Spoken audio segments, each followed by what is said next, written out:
Hello students, a very warm welcome to the Safal batch for CUET. हम साथ मिलके पढ़ रहे हैं आपका सब्जेक्ट लीगल स्टडीज। और लास्ट 2 क्लासेस में हमने आपका कवर किया था टॉपिक्स ऑफ ह्यूमन राइट्स।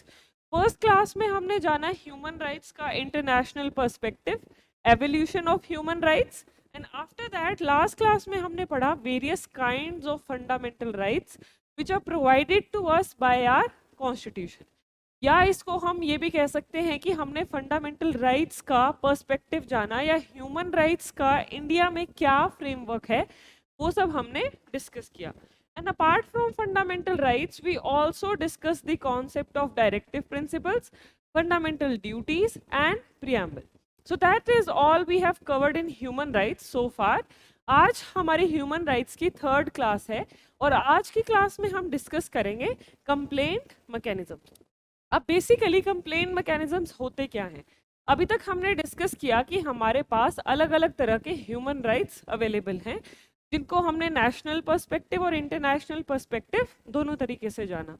अब मान लीजिए हमारा ये राइट वायलेट होता है, ये हमारे जो अलग अलग तरह के ह्यूमन राइट्स हैं इनकी कोई भी इन्फ्रिंजमेंट करता है या इन राइट्स को वायलेट करता है, तो हमारे पास क्या रेमेडी है, हम कहाँ जाके कंप्लेन फाइल कर सकते हैं, ये हम जानेंगे आज की क्लास में under the topic of complaint mechanisms. Now let us have a look कि आज की क्लास में हम कौन कौन से टॉपिक्स कवर करने वाले हैं।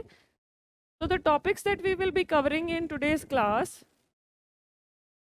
First we will be talking about quasi judicial bodies.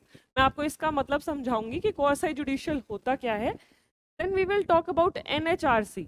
NHRC is your national human rights commission. इसके साथ साथ हम स्टेट ह्यूमन राइट्स कमीशन के बारे में भी थोड़ा सा ब्रीफली पढ़ेंगे। फिर उसके बाद हम पढ़ेंगे नेशनल कमीशन ऑन माइनॉरिटीज, कि माइनॉरिटीज से रिलेटेड जो हमारी उनके राइट्स को प्रोटेक्ट करने के लिए कौन सा कमीशन है के बारे में डिस्कस करेंगे। Then we will talk about national commission on women, कि वुमेन के राइट्स को प्रोटेक्ट करने के लिए we have national commission of women.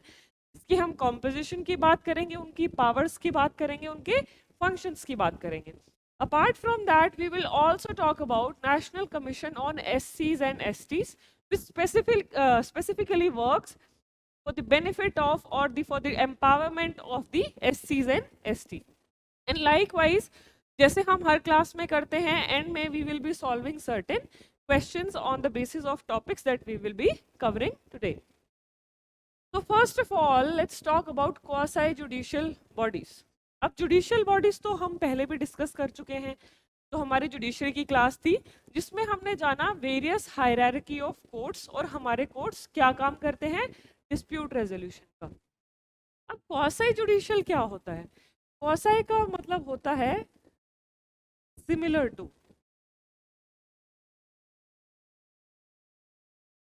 Quasi similar quasi judicial bodies वो बॉडीज हैं which are similar to judicial bodies, जो जिनका काम ऑलमोस्ट सिमिलर है हमारे कोर्ट्स के, बट हम उनको कोर्ट्स के कंप्लीटली इक्विवेलेंट नहीं रखते, और ना ही जो सारी पावर्स कोर्ट्स को दी गई हैं वो इनके पास अवेलेबल नहीं होती। तो let's see quasi judicial bodies के हम कुछ एग्जांपल्स देखते हैं और इनका पर्पस क्या है इनको बनाने का वो जानते हैं। सबसे पहले अंडर दी एग्जीक्यूटिव ब्रांच, तो जो हमारी ये क्वासी जुडिशियल बॉडीज हैं ये कौन सी ब्रांच के अंडर है? Executive branch. अब इनका पर्पस क्या है? जैसे मैंने अभी आपको टॉपिक्स टू बी कवर्ड में बताया, हम क्या क्या टॉपिक्स पढ़ने वाले हैं। एनएचआरसी हो गया, नेशनल ह्यूमन राइट्स कमीशन, फिर NCW national commission for women, फिर हमने जाना national commission for SC STs and minorities. ये सब क्या है? हमारी क्वासी जुडिशियल बॉडीज हैं। और इनका फंक्शन क्या है? इन पर्टिकुलर कम्युनिटीज का या पर्टिकुलर सेक्शंस के इंटरेस्ट्स को प्रोटेक्ट करना या उनके राइट्स को प्रोटेक्ट करना। तो वो सब हमारी क्या है? Quasi judicial bodies. इनका फंक्शन क्या है? To protect and promote the rights and interests of these communities. Now these are under the executive branch. अब एग्जीक्यूटिव का क्या रोल होता है? लेजिस्लेचर कानून बनाता है और एग्जीक्यूटिव उनको इम्प्लीमेंट करता है। अब हमने ये तो पढ़ लिया कि हमें कॉन्स्टिट्यूशन से फंडामेंटल राइट्स मिलेंगे, या अलग अलग लेजिस्लेशन से हमें डिफरेंट काइंड्स ऑफ लॉज मिलेंगे, बट उन लॉज को इम्प्लीमेंट करना, उनको प्रोटेक्ट करना, वो किसका काम आ गया? फिर हमारी एग्जीक्यूटिव का। तो quasi judicial bodies are part of our executive branch. Then they are independent, autonomous and transparent bodies. अब इन बॉडीज को हम इंडिपेंडेंट क्यों कहते हैं? क्योंकि अगर इनकी वर्किंग में किसी भी तरीके से लेजिस्लेचर या किसी भी आउटर बॉडी की ऑर्गेनाइजेशन की इंटरफेरेंस होगी तो इनकी प्रॉपर वर्किंग नहीं हो पाएगी इन अ ट्रांसपेरेंट मैनर।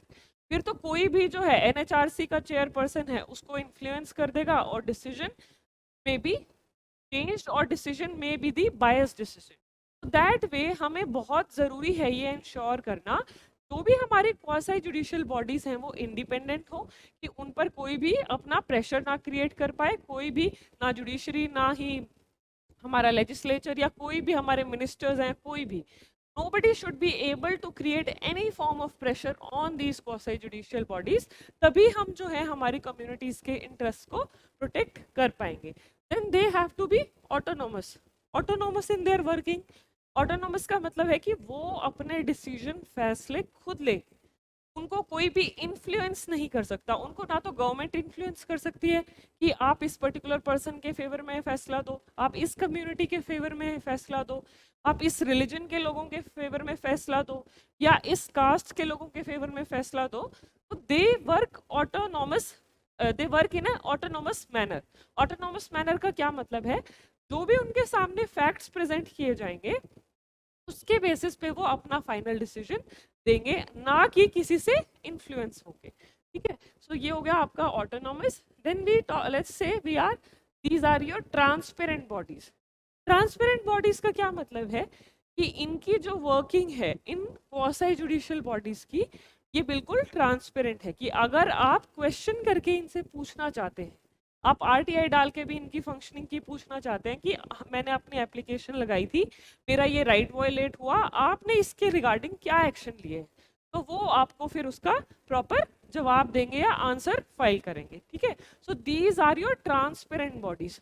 अब कोई भी इंस्टीट्यूशन है जो हमारे राइट्स को प्रोटेक्ट करे उसमें ये तीनों चीज़ें होना ज़रूरी है, कि उनको इंडिपेंडेंट भी बनाया जाए ताकि कोई भी आउटर फोर्स उन पे प्रेशर ना क्रिएट कर सके, उनको जो उनकी डिसीजन मेकिंग है, जो भी वो फैसले लेंगे उसमें उनको ऑटोनॉमी होनी चाहिए, किसी भी तरीके की कोई इंटरफेरेंस नहीं होनी चाहिए, एंड ट्रांसपेरेंसी, कि हम उनसे क्वेश्चनिंग कर सके कि आपने ये डिसीजन कैसे दिया है या आप इस पर्टिकुलर डिसीजन पर कैसे। ठीक है, देन ये हो गया आपका first point. Second point will be authority similar to courts. Now जैसे मैंने आपको बताया क्वासी का क्या मतलब है, ऑलमोस्ट सिमिलर टू। ठीक है, तो हेयर ऑल्सो देयर अथॉरिटी, या अथॉरिटी का यहाँ पर क्या मतलब लिख सकते हैं, authority here also means power, कि जो इन क्वासी जुडिशियल बॉडीज के पास पावर्स हैं वो ऑलमोस्ट सिमिलर हैं जो हमारे कोर्ट्स को पावर दी गई है। अब कोर्ट्स को कैसे कैसी पावर्स हैं कि कोर्ट जो है किसी भी विटनेस को बुला सकता है कोर्ट में कि आप आओ और कोर्ट में आके गवाही दो। ठीक है, वो same power quasi judicial bodies के पास भी है। और क्या पावर है कोर्ट के पास? कोर्ट किसी को बोल सकता है कि आप ये कोर्ट में डॉक्यूमेंट्स प्रेजेंट करो, तो वो भी क्वासी जुडिशियल बॉडीज के पास पावर है। जो हमारी क्वासी जुडिशियल बॉडीज हैं जैसे एनएचआरसी हो गया, ठीक है, या एनसीडब्ल्यू हो गया, इनके पास भी ये सेम सिमिलर पावर हैं जो कि कोर्ट के पास हैं। ये भी डॉक्यूमेंट्स मंगवा सकते हैं किसी से, कोई एविडेंस मंगवा सकते हैं, किसी को कोर्ट में बुला सकते हैं अपनी स्टेटमेंट देने के लिए। सो दैट वे जो हमारी क्वासी जुडिशियल बॉडीज हैं they have somewhat similar power to our courts. अब ये पावर्स इनको क्यों दी गई हैं? ताकि ये दोनों पार्टीज को अच्छे से सुन सके और फिर अपने एक डिसीजन पे अराइव कर सके। ठीक है, then first they resolve dispute. Of course इनका बनाने का पर्पस ही क्या है, किसी का कोई राइट वायलेट हुआ है, किसी विमेन का कोई राइट वायलेट हुआ है, कोई डिस्क्रिमिनेशन हुई है, तो वो कहाँ जा सकती है? National commission of women. ठीक है, इन जनरल किसी का ह्यूमन राइट वायलेट हुआ है तो वो जान सकते हैं एनएचआरसी में। ठीक है, अपार्ट फ्रॉम दैट किसी माइनॉरिटी का राइट वायलेट हुआ है कि उनको प्रॉपर रिप्रेजेंटेशन नहीं दी जा रही है उस कम्युनिटी को, तो वो कहाँ जा सकते हैं? National commission for minorities. तो इस तरीके से अलग अलग तरह के राइट्स को डील करने के लिए we have different different kinds of quasi judicial bodies. Then it also has the power to impose punishment. ठीक है, अब सिर्फ डिसीजन मेकिंग ही इसकी अथॉरिटी नहीं है, डिसीजन के साथ साथ ये जो भी इंडिविजुअल पर्सन जिसने किसी का राइट वायलेट किया है उस पर या तो कोई फाइन लगा सकते हैं या उसको जेल में भी भेज सकते हैं या कोई सेंटेंस इम्पोज कर सकते हैं उस पर. ठीक है, so these powers are also been granted to your quasi judicial bodies. Now after this let's have a look at some of the examples कि quasi judicial bodies के examples क्या क्या हैं. तो first one being national and state human rights commission.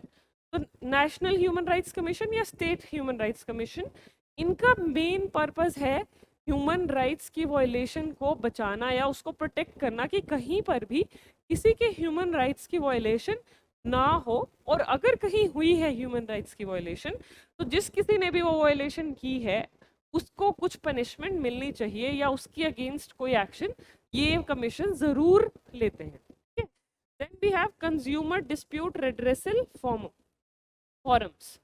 कि जब भी किसी कंज्यूमर का कोई राइट वायलेट होता है कि आपको गारंटी तो कुछ और प्रोडक्ट किया गया था कि जी ये कार इतनी माइलेज देगी या इतनी एवरेज देगी, बट वो उसकी आधी एवरेज भी प्रोवाइड नहीं कर पा रही है वो कार आपको, उस केस में आप उसको चैलेंज कर सकते हो. कहाँ पर चैलेंज कर सकते हो?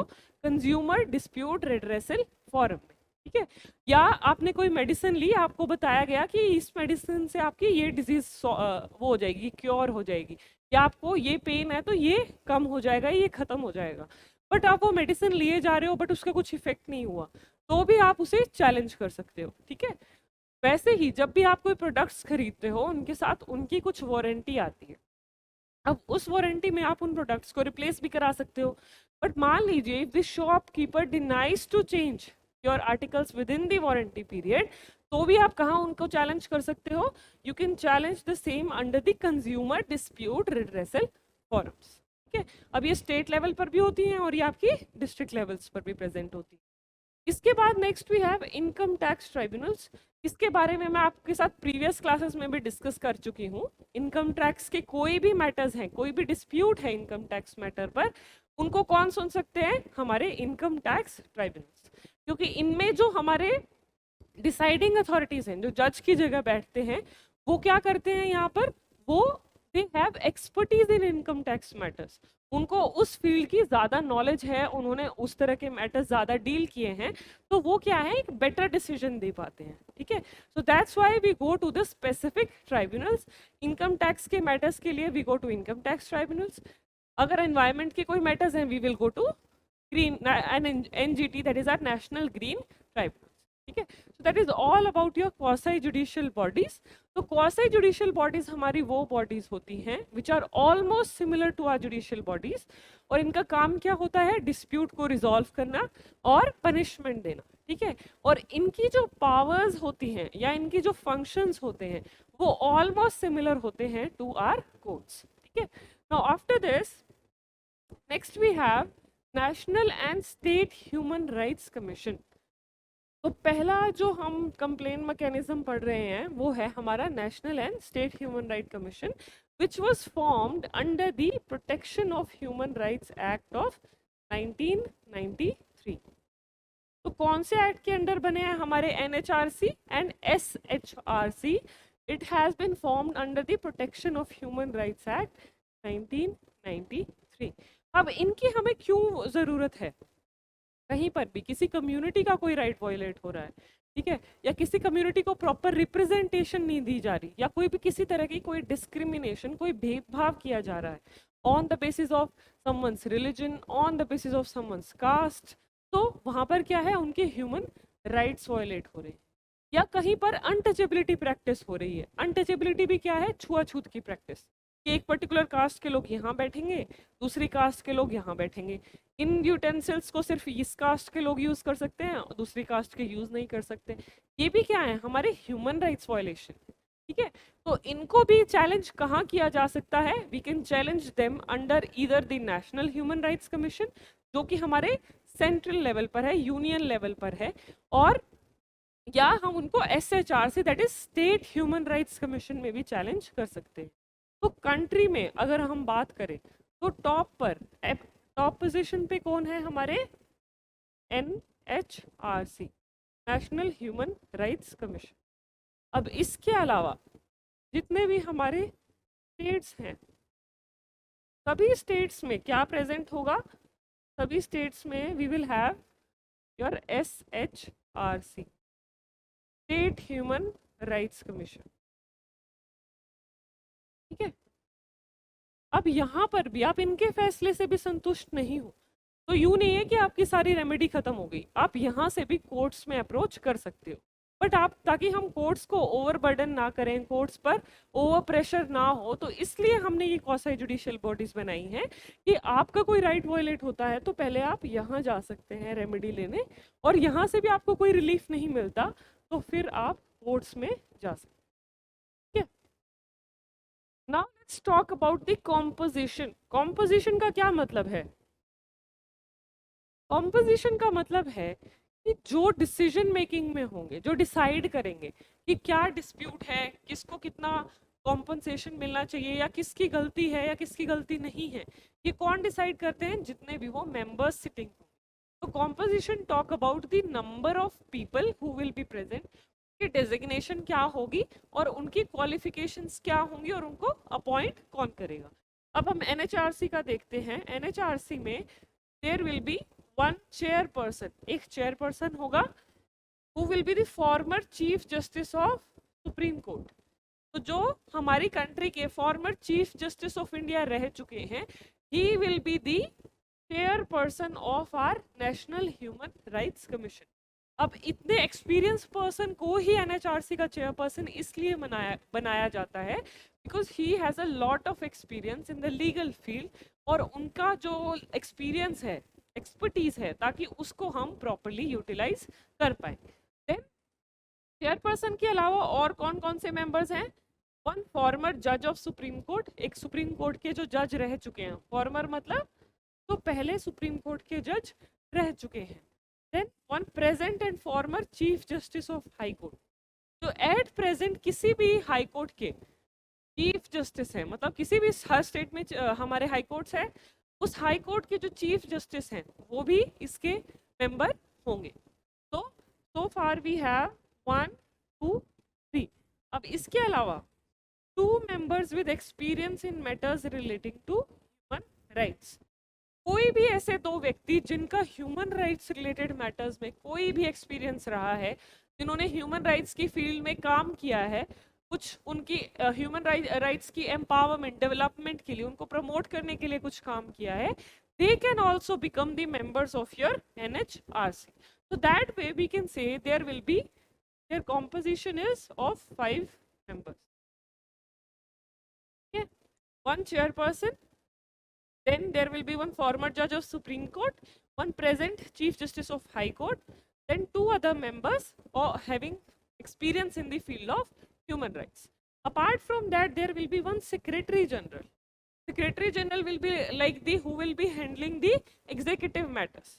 तो भी NHRC के उसका कैसे रिक्रूटमेंट होगा, किन किन लोगों को जॉब पे रखा जाएगा, कैसे उसकी टाइमिंग होगी वर्किंग की, सब कुछ हैंडल करना। ठीक है, कि जो बेसिक मैनेजमेंट है, तो ये क्या काम करेंगे हमारे secretary general? He takes care of the management. जो NHRC की मैनेजमेंट है उसको लुक आफ्टर करते हैं हमारे secretary general. Now with this let's move further. Appointment के कैसे होती है NHRC में? अपॉइंटमेंट कौन करता है? First of all let's have a look at that. Appointment is made by the president of India. कौन करता है NHRC में अपॉइंटमेंट? चेयरपर्सन की हो गई, या उनके अलावा जो बाकी के 4 मेंबर्स भी हैं उनकी अपॉइंटमेंट करते हैं हमारे कंट्री के प्रेसिडेंट। ठीक है, then on recommendation of a committee consisting of, अब वो अपनी मर्जी से किसी को भी अपॉइंट नहीं कर सकते हैं, देयर इज अ कमिटी जो सिलेक्ट करती है कि चेयरपर्सन कौन होंगे और उनके अलावा 4 मेंबर्स कौन होंगे। तो let us have a look कि उस कमिटी के मेंबर्स कौन कौन है। So first of all, we have the Prime Minister of our country, who will be member of this committee. Then, secondly, Speaker of the House of People, जो हमारे लोकसभा के speaker हैं वो भी इस कमेटी के हिस्सा होंगे। Then thirdly minister of home affairs at the centre, जो हमारी कंट्री के होम मिनिस्टर हैं वो भी इस कमेटी के हिस्सा होंगे। Then fourthly leader of opposition in the Lok Sabha, जो हमारी लीडर हैं ऑपोजिशन पार्टी के, वहां पर भी वो उनको भी हमने इस कमेटी का हिस्सा बनाया है। And fifthly leader of opposition in the council of state. अब राज्यसभा में भी जो हमारे लीडर ऑफ ऑपोजिशन है, लीडर ऑफ ऑपोजिशन मतलब वो उस पार्टी से होते हैं जो सेकंड नंबर पे जो पार्टी होती है जिसकी मैक्सिमम सीट्स आती हैं। फर्स्ट पे जिसकी मैक्सिमम सीट्स आई वो तो सरकार ही बना लेते हैं। जो सेकंड नंबर पे पार्टी होती है जिसकी सबसे ज़्यादा सीट्स होती हैं उसको हम कहते हैं अपोजिंग पार्टी। तो लोकसभा में जो अपोजिंग पार्टी के लीडर हैं और राज्यसभा में जो अपोजिंग पार्टी के लीडर हैं उन दोनों को हमने इस कमेटी का हिस्सा बनाया है। Then sixthly deputy chairman of Rajya Sabha. तो ये सब लोग कौन हैं? They are the members of this committee, जो रिकमेंड करते हैं प्रेसिडेंट को कि who will be the chairperson, who will be the members of NHRC, and then the appointment is made by the president of. ठीक है, now this is the method of appointment, who appoints and what is the committee consisting of, committee के members कौन। Now after this we have powers and functions of the commission. तो हमारा national human rights commission है या state human rights commission है, इसकी powers क्या क्या हैं, इसके फंक्शंस क्या क्या हैं। First one is inquiry and investigation. Inquiry and investigation मतलब कोई भी अगर एलिगेशन लगाता है किसी पे कि इस पर्टिकुलर पर्सन ने या इस ऑर्गेनाइजेशन ने मेरे राइट्स वायलेट किए हैं, तो उन एलिगेशंस को इंक्वायर करना या उन एलिगेशंस को इन्वेस्टिगेट करना वो किसका काम है? वो काम है एनएचआरसी का। Then Commission has power of civil court like summoning of witnesses, asking for documents and examine witnesses and documents. अब पहला क्या फंक्शन है? समनिंग ऑफ विटनेसेस, कि वो विटनेसेस को बुला सकते हैं कि आप कोर्ट में आइए और अपने एविडेंसेस प्रेजेंट कीजिए, और आप किसी भी तरीके से इस ह्यूमन राइट्स के वायलेशन में एंगेज्ड हैं तो आप अपनी साइड भी प्रेजेंट कर सकते हैं। देन आस्क फॉर डॉक्यूमेंट्स, वो डॉक्यूमेंट्स भी मंगवा सकते हैं किसी इंडिविजुअल से, किसी भी ह्यूमन राइट्स के वायलेशन के केस से रिलेटेड, कि हमें लगता है कि हमें डॉक्यूमेंट से समझ में आएगा कि who was the person in authority, किसने क्या ऑर्डर पास किया था। जो ये एनएचआरसी है वो डॉक्यूमेंट्स भी मंगवा सकते हैं। देन एग्जामिन विटनेस, जो भी पार्टीज अपनी अपनी तरफ से विटनेसेस प्रेजेंट करते हैं उनको भी ये एनएचआरसी एग्जामिन कर सकती है। देन एग्जामिन डॉक्यूमेंट्स ऑल्सो, कि जो भी पार्टीज डॉक्यूमेंट्स प्रेजेंट करती हैं उनको भी एनएचआरसी एग्जामिन कर सकती है। Then intervening in court proceedings, अगर कोई केस कोर्ट में चल रहा है और उसमें किसी भी तरीके से ह्यूमन राइट्स वायलेशन का कुछ भी हिंट है, कुछ भी सिनेरियो है, तो वहां पर भी एनएचआरसी इंटरफेयर कर सकता है और वहां पर कोर्ट के सामने प्रेजेंट कर सकता है that there has been a human rights violation because of this person and an action should be taken against him. Then inspection of jails, अब जेल्स की भी इंस्पेक्शन करना, कि जहाँ पर जो जेल में प्रिजनर्स भी हैं या अंडर ट्रायल लोग भी हैं। अब जेल में दो तरह के लोग होते हैं, एक होते हैं प्रिजनर्स और एक होते हैं हमारे कन्विक्ट्स, एंड दूसरे होते हैं हमारे अंडर ट्रायल्स। कन्विक्ट्स वो होते हैं जिनको those who have been found guilty, कि जिन्होंने ऑफेंस करा है और वो प्रूव हो गया है और उनको फिर जेल की सजा काटने के लिए भेज दिया गया है, उनको हम कहते हैं कन्विक्ट्स। और अंडर ट्रायल्स कौन होते हैं? जिनकी अभी इन्वेस्टिगेशन चल रही है या जिनका अभी ट्रायल चल रहा है, for the time being they've been asked to stay in the jail or they've been ordered to stay in the jail, उनको हम कहते हैं हमारे अंडर ट्रायल प्रिजनर्स। तो दैट वे प्रिजन में हमारे दो तरह के लोग होते हैं, one is your under trial prisoners and second is your convicted prisoners. ठीक है, तो उनके राइट्स को भी प्रोटेक्ट करना, because ultimately they are also human beings, तो उनके राइट्स को भी प्रोटेक्ट करना किसकी जिम्मेवारी है? नेशनल ह्यूमन राइट्स कमीशन की। तो इस तरीके से इसलिए वो टाइम टू टाइम जेल्स की इंस्पेक्शन भी करते हैं। ठीक है, then awareness and sensitisation. Awareness का क्या मतलब है? कई बार लोगों को पता ही नहीं होता कि उनके राइट्स क्या क्या है, as an individual, as a citizen उनके क्या क्या राइट्स हैं। तो लोगों को उनके राइट्स से अवेयर कराना कि जो भी हमारी कंट्री के कोई ऐसे एरियाज हैं जहाँ पर एजुकेशनल फैसिलिटीज नहीं है, जो अंडर प्रिविलेज्ड हैं, उन लोगों में उनके राइट्स की अवेयरनेस फैलाना, वो भी किसका काम है? The powers and the functions of our national human rights commission, कि उन लोगों तक पहुंचकर उन्हें उनके राइट्स से अवगत कराया जाए कि आपके पास ये राइट्स अवेलेबल हैं। आपके पास राइट टू वोट है, आपके पास राइट टू ट्रेवल है, आपके पास right to freedom of speech and expression है, चूजिंग योर रिलीजन है। तो ये सब राइट्स कौन एक्सप्रेस करवाता है उनको, कौन उनको अवेयर करवाता है? That is done by our national human rights commission. So after this, next we have the complaint mechanism. अब आप NHRC में कैसे कंप्लेन कर सकते हैं? तो complain can be filed online और बाय पेपर पिटिशन।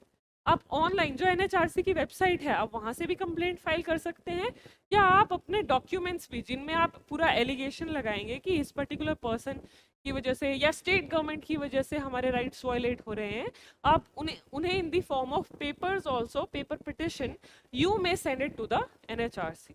ठीक है, फिर NHRC जो क्या करेगा, उसको एग्जामिन करेगा, उसको इंक्वायर करेगा, इन्वेस्टिगेट करेगा, and will take appropriate action on it. Now complaint must be filed within 1 year of the occurrence. ये बहुत इंपॉर्टेंट पॉइंट है from the examination point of view. जब भी किसी इंडिविजुअल का कोई भी राइट वायलेट होता है, तो उसको कितना टाइम दिया जाता है कि वो अपना कुछ रेमेडी क्लेम कर ले या किसी के अगेंस्ट कुछ एक्शन ले ले? 1 साल। मान लीजिए आपका जो ह्यूमन राइट्स वायलेशन है वो 1 जनवरी 2022 को हुआ, तो या इस तारीख को क्या हुआ आपका ह्यूमन राइट्स वायलेशन, तो आप कब तक इसकी रेमेडी क्लेम कर सकते हो या कब तक किसी के अगेंस्ट एक्शन ले सकते हो? With in a time span of 1 year. तो 1 जनवरी 2023 तक का ही आपके पास टाइम है, दैट इज 1 ईयर टाइम। इसके बाद आप एक्शन नहीं ले सकते, तो इसको हम कहते हैं लिमिटेशन पीरियड।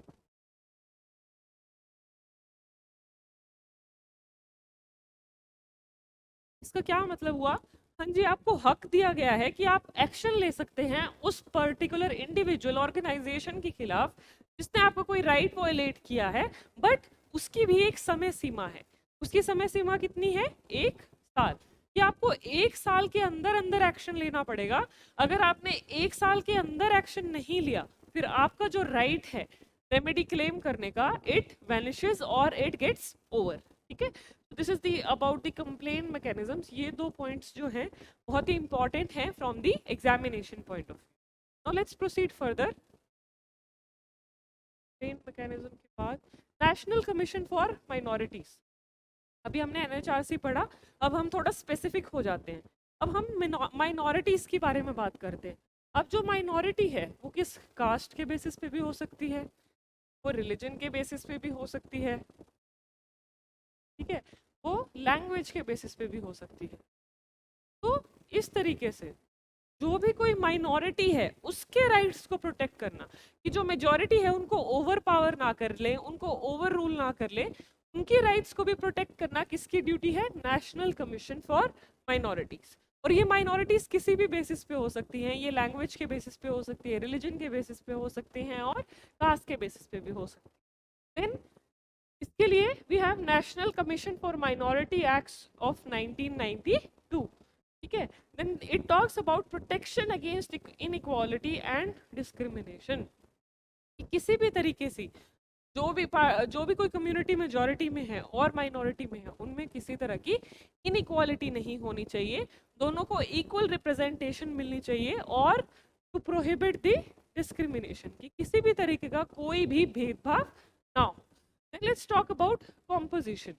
इस पर्टिकुलर कमीशन की कॉम्पोजिशन क्या है, मतलब कि इसमें कौन कौन मेंबर्स हैं? Let's have a look. तो first we have the chairperson, एक चेयरपर्सन होंगे जैसे NHRC में थे, 1 vice chairperson and 5 other members which are nominated by whom? Nominated by the central government। तो कितने मेंबर्स हो गए यहाँ पे? 1, 2 और 5, टोटल 7 मेंबर्स। और इनको कौन नॉमिनेट करता है? They are nominated by your central government।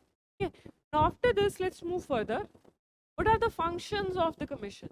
इस पर्टिकुलर कमीशन के फंक्शंस क्या हैं? First is evaluating progress of minorities, कि जो एक पर्टिकुलर माइनॉरिटी है, कोई रिलीजियस माइनॉरिटी है, कोई लिंग्विस्टिक माइनॉरिटी है, कि उनकी प्रोग्रेस कैसे हो रही है, उनकी डेवलपमेंट कैसे हो रही है। कहीं ऐसा तो नहीं है just because they are in minority उनको कुछ भी एजुकेशन नहीं प्रोवाइड की जा रही है, या उनके पास इकोनॉमिक राइट्स नहीं है, या उनको कोई बेनिफिट्स ही नहीं प्रोवाइड किए जा रहे जो बाकी के लोगों को मिल रहे हैं।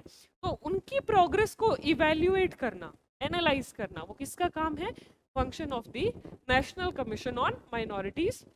Then conducting studies, research and analysis, time time पर वो स्टडीज रिसर्च कंडक्ट करेंगे उन एरियाज में जहां पर ये माइनॉरिटीज प्रेजेंट हैं, कि क्या उनको प्रॉपर फैसिलिटीज प्रोवाइड की जा रही हैं, क्या उनको कोई इनइक्वालिटी फेस करनी पड़ रही है, कोई डिस्क्रिमिनेशन फेस करनी पड़ रही है, वो भी एनालाइज करना, उस पर रिसर्च करना, वो किसका काम है? National commission on minorities.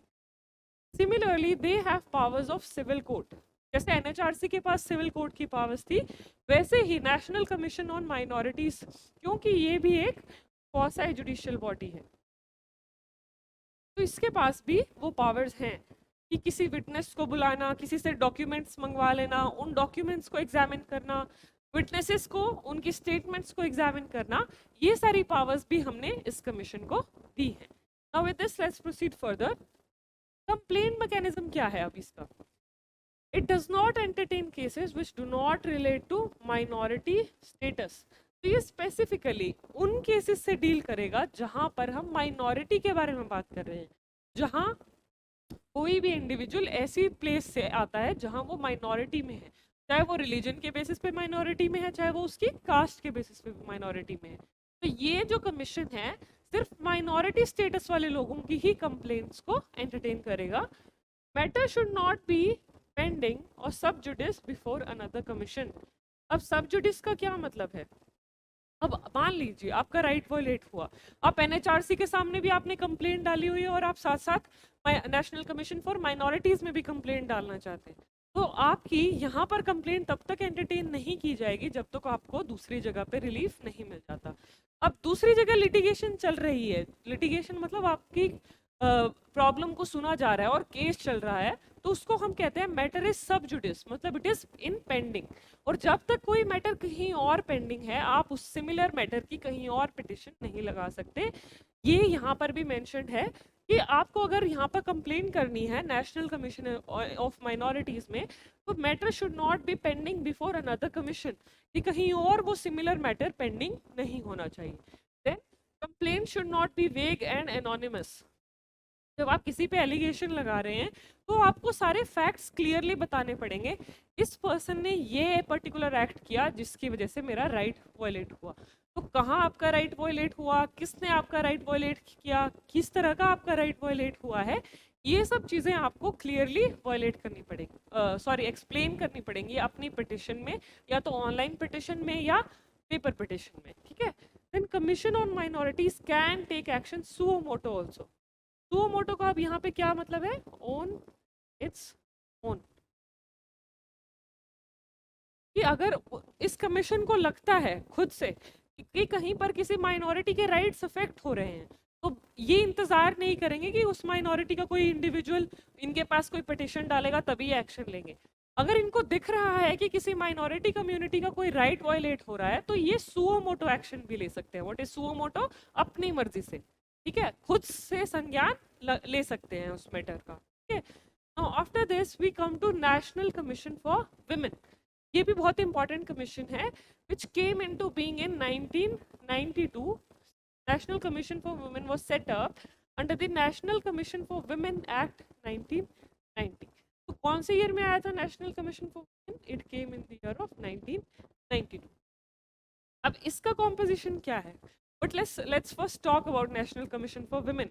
अब कहीं पर भी कोई भी विमेन रिलेटेड राइट्स की वायलेशन है, मान लीजिए दे sexual harassment of women at workplace, तो वहां पर वो विमेन भी कहाँ अपनी कंप्लेंट फाइल कर सकती है? एनसीडब्ल्यू, ठीक है।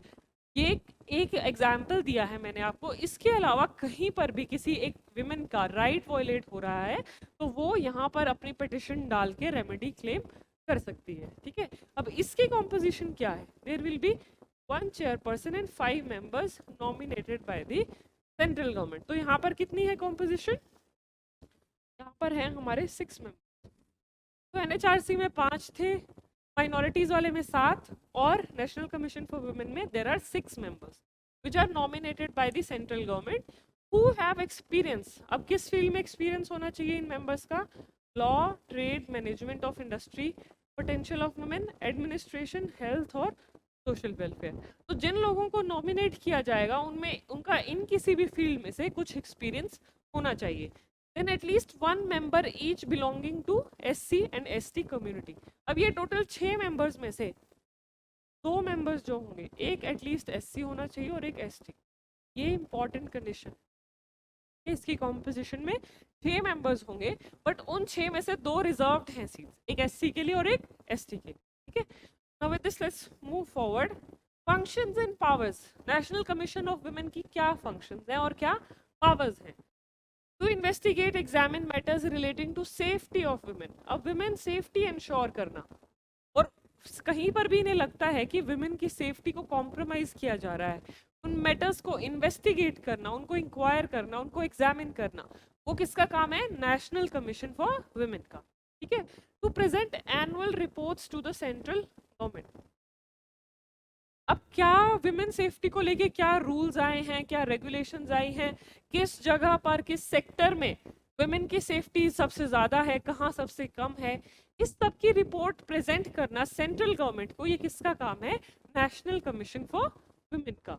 To review constitution and other laws relating to women.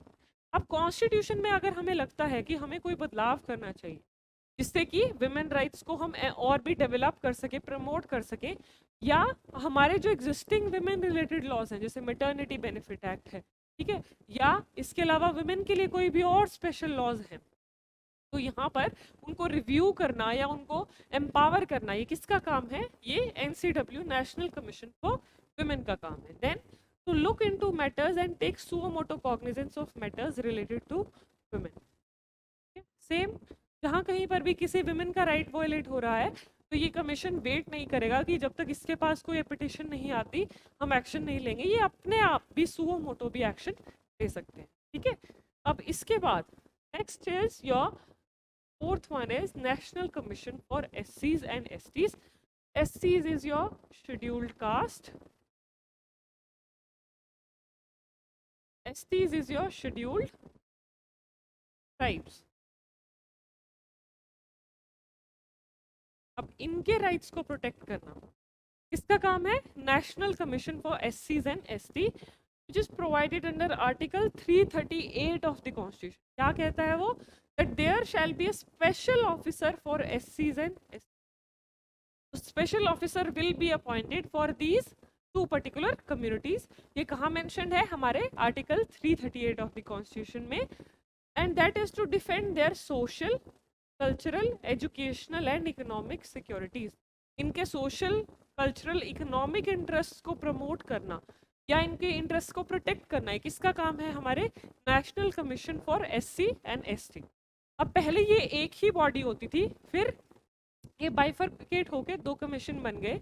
एक बन गया national commission for scheduled caste, एक national commission for scheduled tribes. अब we also have National Commission for the Backward Classes which has been added to the Constitution recently. Then इसका और क्या काम है? To present annually and periodically report to the President. ये important point. बाकी अपनी report कहाँ दे रहे थे? सेंट्रल गवर्नमेंट को. National commission for SC ST किसको दे रहा है अपनी रिपोर्ट? प्रेसिडेंट. ठीक है. Now after this, okay, so we are done with the topics. Complaint mechanisms, quasi judicial bodies कौन कौन सी हैं, broadly we have covered all that according to your syllabus. Now let's have a look at the questions. Which of the following powers are enjoyed by NCW? National commission for women के पास क्या क्या powers हैं? To summon witness, yes. Ask for documents, yes. To conduct investigation inquiry, yes. So that way all of the above powers are given to your national commission for women. तो इसका answer है option D. The national commission for SC and STs is established under which article of the constitution? Article 338 ये हमने अभी last topic में ही cover किया है, NC national commission for STs and एससीज। इसका आर्टिकल कौन सा है? 338, जिसमें एक स्पेशल ऑफिसर अपॉइंट किया जाता है। What is the time period for filing a complaint in NHRC? अब एनएचआरसी में अगर आपको कंप्लेंट फाइल करनी है तो क्या टाइम लिमिट है उसकी? Its time limit is up to 1 year. ठीक है, then next question we have, who appoints member of NHRC? The appointments are made by the president of our country. Then next question after this we have is, what do you mean by suo motu? Suo motu means on its own motion, अपनी मर्जी से। जहां पर जो commissions हैं वो wait नहीं करेंगे कि कोई उनको पिटिशन डालेगा ऑनलाइन या पेपर पिटिशन, फिर ही वो एक्शन लेंगे। जहां कहीं पर भी उनको ह्यूमन राइट्स वायलेशन दिखता है वो सुओ मोटो अपनी मर्जी से भी एक्शन ले सकते हैं। Okay, so that's all with the questions and the concept of human rights. आज की क्लास में हमने ह्यूमन राइट्स का कॉन्सेप्ट खत्म कर लिया है। ह्यूमन राइट्स पे हमने 3 क्लासेस देखी। पहली क्लास में इंटरनेशनल पर्सपेक्टिव, फिर लीगल फ्रेमवर्क इन इंडिया, और उसके बाद आज की क्लास में हमने डिस्कस किए योर वेरियस कंप्लेंट मैकेनिज्म्स, जिसमें हमने अलग अलग तरह की क्वासी जुडिशियल बॉडीज को कवर किया, उनकी पावर्स, फंक्शंस और उनकी कॉम्पोजिशन को डिस्कस किया। ठीक है, अब अगली क्लास में I will be discussing with you some important case laws. जो अभी तक हमने टॉपिक्स कवर किए हैं उसके इंपॉर्टेंट केस लॉज हम डिस्कस करने वाले हैं। ठीक है, so that's all for today's class. Looking forward to have an another interactive class with you in the next session. So thank you everyone. I hope you all have understood each and everything in detail. If you have any doubts, you can ask me in the comment section. I'll be answering to your doubts there only. Thank you everyone. I hope you all have a good day.